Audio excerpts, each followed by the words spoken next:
Match of the season 1982-83, Wimbledon 2, Halifax Town 4, 13th of November 1982. Wimbledon's elevation to the top flight in 1986, and the fact that to date they have stayed there, surprised most people within the game. In many ways, the feats of this unfashionable club have surpassed the achievements of giants Liverpool and Manchester United. Their crazy gang spirit has kept them competing ever since in the First Division, now the Premiership. Wimbledon's climb up the Football League ladder began in 1982-83 when, under former player Dave Harry Bassett, they not only clinched promotion from the 4th Division, but won the title 8 points clear of second place Hull. But while they beat most sides in the division, one they could not get the better of was Halifax Town. The Shaymen had been Wimbledon's opponents for their first ever league match back in August 1977 and claimed a draw to spoil the newcomers' party. Now, in this, their last visit to Plough Lane, they were about to party poop again. Did you know fact for the chapter? Kevin Johnson kept Kevin Keegan out of the Doncaster schoolboys team when Johnson was a year younger than Keegan. To say that this victory for Town was unexpected would be an understatement.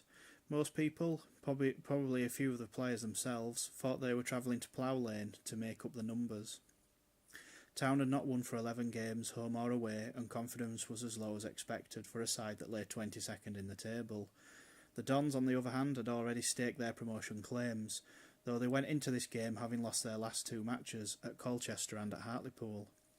This fixture on the face of it presented Wimbledon with the perfect opportunity to get back on track, but with Town employing a sweeper system, Wimbledon found them hard to break down. Their efforts were hampered by the loss of leading scorer John Leslie after half an hour, whilst at the other end, Town's own leading scorer made his presence felt.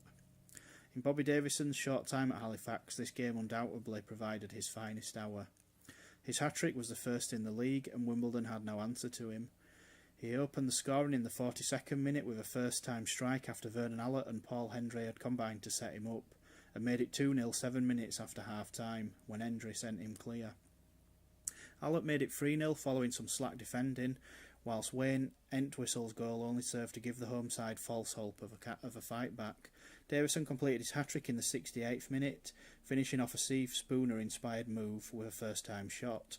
Wimbledon did make the score slightly more respectable when Dean Thomas scored a late penalty after Malcolm Goodman had handled, but some of the home supporters were already heading home by then. This was a monumental victory. The last time the Shaymen had scored 4 goals away from home was when they defeated Workington by the same score in February 1958. Davison's hat-trick was Halifax's first in the league since Terry Shanahan's against Brentford in April 1973, and the first away from home since John Park scored all of Town's goals in a 3-1 win at Hartlepool in April 1967. But, as was typical of Halifax at the time, they followed up this notable scalp by losing theirs to non-league North Shields 7 days later.